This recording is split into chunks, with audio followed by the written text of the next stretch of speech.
இயேசு கிறிஸ்துவின் நாமத்தினால் உங்களை வாழ்த்துகிறேன். இந்த நாள்லையும் ஒரு காரியத்தை குறித்து நான் பேசலான்னு நினைக்கிறேன். வாக்கு தத்தம்னு சொல்கிறது குறித்து பேசுகிறேன். அநேக வாக்கு தத்தங்கள் இருக்கிறது. இதில் ஆதி காலத்தில் தேவன் கொடுத்த வாக்கு தத்துவம் என்னன்னுള്ളത് நமக்கு தெரியணும். அந்த வாக்கு தத்துவத்துக்கு உள்ளாடி இருக்கிற சத்தியம் என்னான்னு தெரியணும். அப்போ இஸ்ரேல் ஜனங்களுக்கு அநேக வாக்கு தத்துவம் தேவன் கொடுத்தார். ஆனால் அதே சமயம் ஆதி காலம்னு சொல்கிறனால பூர்வ காலத்தில் தேவன் மனிதர்களுக்கு கொடுத்த ஒரு வாக்குத்தத்தத்தை குறித்து தான் நான் பேசலான் இருக்கிறேன். அது எங்கே கொடுத்துருக்குன்னா, அப்போஸ்தலராகிய பவுல் தீத்துக்கு எழுதின சுவிசேஷம் 1ஆம் அதிகாரம் 3வது வசனம். இதில் அந்த வாக்குத்தத்தை குறித்து தேவன் அழகாக சொல்லியிருக்கிறாரு. அநேகர் படித்தவர்கள் படிச்சிருப்பீங்க. எனக்கு ஒரு 2 நாளைக்கு முன்னாடி தான் புலப்பட்டது. அதை நான் ஷேர் பண்ணுறேன். தீத்து 1ஆம் அதிகாரம் 3வது வசனம். அதில் நிறைய கொடுத்துருக்கு. அதில் அந்த வாக்குத்தத்தை மட்டும்தான் நான் பேசுகிறேன். பொய் உரையாத தேவன் ஆதி முதல் நித்திய ஜீவனை குறித்து வாக்குத்தத்தம் பண்ணி. அப்போ இதில் என்னன்னா, நித்திய ஜீவனை குறித்து வாக்குத்தத்தம் பண்ணி. பொய் உரையாத தேவன் ஆதி காலத்தில் நித்திய ஜீவனை குறித்து வாக்கு தத்தம் பண்ணி. அப்போ இதில் என்ன, ஒரு வாக்கு தத்தத்தை ஆதி காலத்தில் கொடுத்தது பொய் உரையாத தேவன் சொல்கிற நேரம் அவர் சொன்னதெல்லாமே உண்மை. இந்த வாக்கு தத்துவம் அதுக்குள்ளாடி தான் அடங்குது. இது ஆதி காலத்தில் தேவன் கொடுத்த ஒரு வாக்கு தத்துவம். ஆதியும் அந்தோமாக இருக்கிறார் அப்படின்னா, ஆதி காலம்னா தொடக்க காலத்தில் இஸ்ரேல் ஜனங்களாக மாறுவதற்கு முன்பாக தேவன் மனிதர்களுக்கு கொடுக்கப்பட்ட ஒரு வாக்கு தத்துவம், நித்திய ஜீவனை குறித்துள்ள ஒரு வாக்கு தத்துவம். அந்த வாக்கு தத்துவத்தை எப்படி நிறைவேற்றுறாங்கன்னு பார்த்தீங்கன்னா, அதை குறித்து நம்பிக்கையை பற்றி தேவ பக்திக்கு ஏதுவான சத்தியத்தை அறிகிற அறிவும் விசுவாசமும் தேவனால் தெரிந்து கொள்ளப்பட்டு உண்டாகும்படியாக பவுல்கிட்ட அவர் கொடுத்து பிரசங்கமாக வெளிப்படுத்தினார்னு தான் அந்த கான்செப்டில் வருது. அப்போ நம்ம இன்றைக்கி பிரசங்கத்தை கேட்குறோன்னா, பவுல் சில காரியங்களை வெளிப்படுத்தி கொடுத்துருக்கிறாருன்னா, ஆதி காலத்தில் கொடுத்து வாக்கு தத்தத்தை தான் நமக்கு என்ன பண்ணுறாரு, வெளிப்படுத்தி கொடுக்குறாருன்னு தொடர்ந்துள்ள நீங்கள் பகுதிகளை படிச்சிங்கன்னா உங்களுக்கு தெரியும். இதில் நான் சொல்ல வந்தது என்னன்னா, ஆதி காலத்தில் நமக்கு கொடுக்கப்பட்ட வாக்கு தத்துவம். முதல் வாக்கு தத்துவம் என்னன்னா, நமக்கு நித்திய ஜீவனை குறித்துள்ள வாக்கு தத்துவம். நித்திய ஜீவன் அளிப்பேன் என்பதை அவர் நமக்கு கொடுக்கக்கூடிய வாக்கு தத்துவம்னு யோவான் அந்த 3ஆம் யோவானில் எழுதி கொடுத்துருக்கு. இதே தான் அவர் தீத்துல அழகாக சொல்கிறாரு, பொய் உரையாத தேவன் அப்படின்னா. அவர் பொய் உரையாத தேவன் சொல்லும்போது வாக்கு மாறாதவர், வாக்கில் உண்மை உள்ளவர். அப்போ நடக்க போகிற காரியத்தை சொல்லும் பொழுது அவர் சொல்கிற இடத்துல என்ன இருக்கும், பொய் இருக்காது. சும்மா விளையாட்டுக்கு சொல்கிறதல்ல, சந்தர்ப்ப சூழ்நிலைக்கு ஏற்று பேசுகிற தேவன் அல்ல, பொய் உரையாத தேவன். அதில் தெளிவாக கொடுத்துருக்குறாங்க. பொய் தேவன் ஆதி முதல் நித்திய ஜீவனை குறித்த வாக்கு தத்தம் பண்ணி. ஆதி முதல் அவர் நித்திய ஜீவனை குறித்த வாக்கு தத்தத்தை பண்ணினார். இந்த வாக்கு தத்துவத்துக்கு தொடக்கம் எங்கே இருக்குன்னு பார்த்தீங்கன்னா, ஆபிரகாமின் விசுவாசத்தில் ஆரம்பிக்கும். ஏன்னா விசுவாசத்தின் தகப்பன் சொல்கிறாரு. விசுவாசத்தை நமக்கு வெளிப்படுத்தினவர் எப்படி வெளிப்படுத்தினார்னா, ஆபிரகாம் மூலியமாக வெளிப்படுத்தினார். அந்த ஆபிரகாமுக்கு தான் முதலாவது அவர் என்ன சொல்கிறாருன்னா, நீ எல்லாத்தையும் விட்டு வரும் பொழுது உனக்கு கானான் தேசத்தை நான் என்ன பண்ணுறேன், கொடுக்குறேன். இதே போல் அழகாக சொல்லுவார். ஆபிரகாம் விசுவாசம் நீதியாக எண்ணப்பட்டது. இந்த நீதியாக எண்ணப்பட்டது ஆபிரகாம் விசுவாசம். இந்த ஆபிரகாம் விசுவாசம் எப்படி கொண்டு போய் நம்மளை முடிக்குமா, நித்திய ஜீவனுக்கு எதிராய் முடிக்கும். விசுவாசத்தை தொடங்குகிறவரும் முடிக்கிறவருமாய் இருக்கிறவர். இப்போ இயேசு கிறிஸ்துவை விசுவாசித்தால் நமக்கு என்ன கிடைக்கும், நித்திய ஜீவன் கிடைக்கும். இந்த ஒரு காரியத்தை அவர் எங்கே ஆரம்பிக்கிறார்னு பார்த்தீங்கன்னா, ஆபிரகாமில் தான் ஆரம்பிக்கிற விசுவாசத்தை குறித்து. மறைமுகமாக இருக்கிற நமக்கு விசுவாசம், அதுவரை விசுவாசத்தை குறித்து யாருக்கும் பெருசாக வெளிப்படுத்தவில்லை. ஏன்னா அந்த நாட்களில் அவர் குறிப்பிட்டு ஆபிரகாம் பிரித்தெடுத்து விசுவாச சந்ததியாக மாற்றும்படியாக ஆபிரகாம்கிட்ட சில காரியங்களை பேசி அவரை ஒரு ஆளாக அவரை அழைத்து அவர் மூலம் இந்த உலகத்தில் எல்லாரும் ரட்சிப்புள்ளாடி வருவதற்காக விசுவாசத்தை தொடங்கின தேவன். அப்போ இந்த விசுவாசம்தான் நித்திய ஜீவனுக்கு அடித்தளமாக இருக்குது. அதனால தான் ஆதி காலத்தில் அவர் நித்திய ஜீவனை குறித்து அவர் என்ன பண்ணார்? வாக்குத்தத்தம் பண்ணினார். இந்த வாக்குத்தத்துக்கு முதல் படி என்ன? விசுவாசம். இப்போ நம்முடைய விசுவாசம் நம்மளை எங்கே கொண்டு போய் சேர்க்கும்னு பார்த்தீங்கன்னா நித்தியத்துக்கு கொண்டு சேர்க்கிறதா இருக்கிறது. அப்போ இந்த வாக்குத்தத்தத்தை அவர் கொடுத்தது என்னத்துக்கு?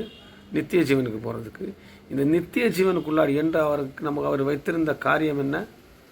விசுவாசம். அப்போ நான் ஒரு நாளாக சொல்லுவேன், இந்த விசுவாசம்னு சொல்கிறது நமக்கு வந்து விடுதலைக்கும் அற்புதத்துக்கும் அடையாளத்துக்கும் அல்ல.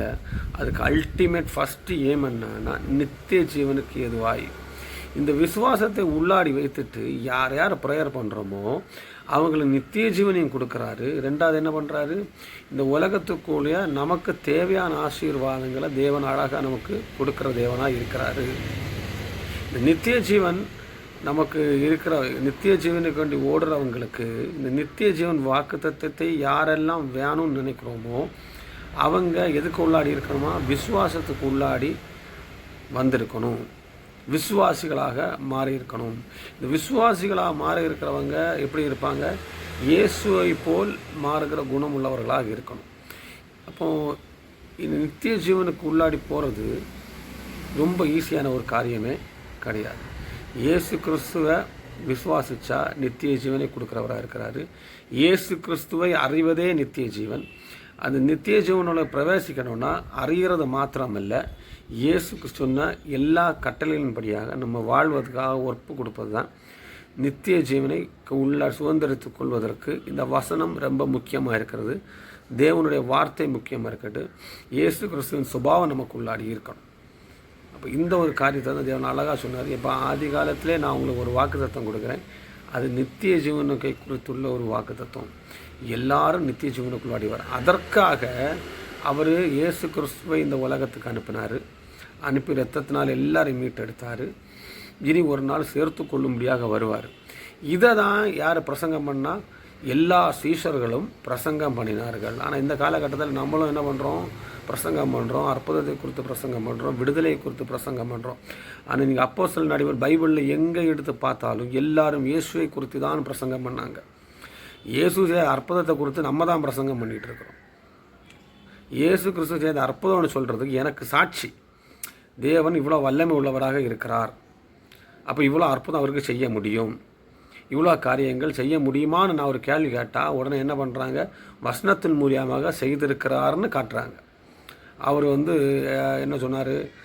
லாசரை எழுப்பினார், பெரும்பாடல் ஸ்திரியை மாற்றினார், குஷ்டரோகியை மாற்றினார். இப்படி செய்தவர் தான் நம்மை நாம் ஆராதிக்கிற இயேசு கிறிஸ்துன்னு உள்ளதுக்கு ப்ரூஃப் பைபிள். இந்த பைபிளில் இயேசு கிறிஸ்துவை பற்றி சொல்லலைன்னா யாருக்கு தெரியும்? யாருக்குமே தெரிய வாய்ப்பு இருக்காது. அதனால தான் பைபிள் நமக்கு கொடுக்கப்பட்டிருக்கிறது. இயேசு கிறிஸ்து செய்த அற்புதங்களை கொடுத்துருக்குறாங்க. ஆனால் இயேசு கிறிஸ்து செய்த ஊழியம்னா சுவிசேஷம் என்னன்னு பார்த்தீங்கன்னா அவர் ராஜ்யத்தின் சுவிசேஷத்தை குறித்து தான் பேசினார். இது அப்போஸ்தலர் பவுல்களில் எப்படி பேசினாங்கன்னா ராஜ்யத்தின் சுவிசேஷத்தை பேசினது மாத்திரமில்லை, இந்த ராஜ்யத்துக்கு உள்ளாடி என்றாகிறதுக்கு நித்திய ஜீவன் உள்ளாடி என்றவருக்கு காரணம் யார், எது வழி, எது சத்தியம் உள்ளது கூட பிரசங்கித்தாங்க. யாரை பிரசங்கித்தார்கள்? இயேசு கிறிஸ்துவை குறித்து பிரசங்கித்தார்கள். இயேசு கிறிஸ்துவ சுபாவத்தை குறித்து பிரசங்கித்தார்கள். இன்னும் சிலுவையை குறித்து பிரசங்கித்தார்கள். நித்திய ஜீவனுக்கு போகிறதுக்குள்ள மெயின் டாக்கை குறித்து அவங்க என்ன பண்ணாங்க? பிரசங்கித்தாங்க. அற்புதம் அடையாளத்துக்கெல்லாம் வேண்டி அவங்க என்ன பண்ணலை? இயேசு கிறிஸ்துவை குறித்து பிரசங்கிக்கல. எல்லாரும் நித்திய ஜீவனுக்குள்ளாடி போகணுன்னுள்ள ஒரு காரியங்களை தான் அவங்க பிரசங்கித்தாங்க. அந்த கேப்பில் இயேசு கிறிஸ்து செய்த அற்புதங்கள் அடையாளங்களை எல்லாம் என்ன பண்ணாங்க? நமக்கு விவரித்து தந்திருக்கிறார்கள், நாம் படித்து தெரிந்து கொள்வதற்கு. இந்த நாட்கள் நம்ம ஒன்றே முக்கியமாக பார்க்கணும். நித்திய ஜீவனை குறித்துள்ள வாக்கு தத்துவத்தை தேவன் நமக்கு கொடுத்துருக்கிறாரு. வேறு ஒரு வாக்கு தத்துவமும் நம்மளை நித்திய ஜீவனுக்கு கொண்டு போகாது. வேறு வாக்கு தத்தங்கள் அநேகம் இருக்காது. இந்த உலகத்துக்குரிய வாக்கு தத்தங்களாக இருக்குது. இந்த உலகத்தில் நான் என்ன சொல்ல, இந்த உலகத்துக்கு வேண்டி கொடுத்த வாக்கு தத்தத்தில் எல்லாரும் எல்லா இடத்துலையும் எல்லா மதத்தாரும் எல்லாரும் பெற்றுக்கொண்டு தான் இருக்கிறாங்க. ஆழமாக சொல்ல முடியும்.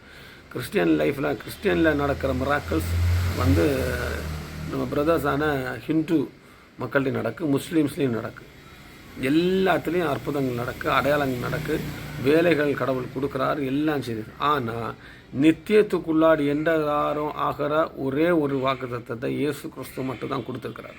தேவன் மட்டும்தான் கொடுத்துருக்கிறார்.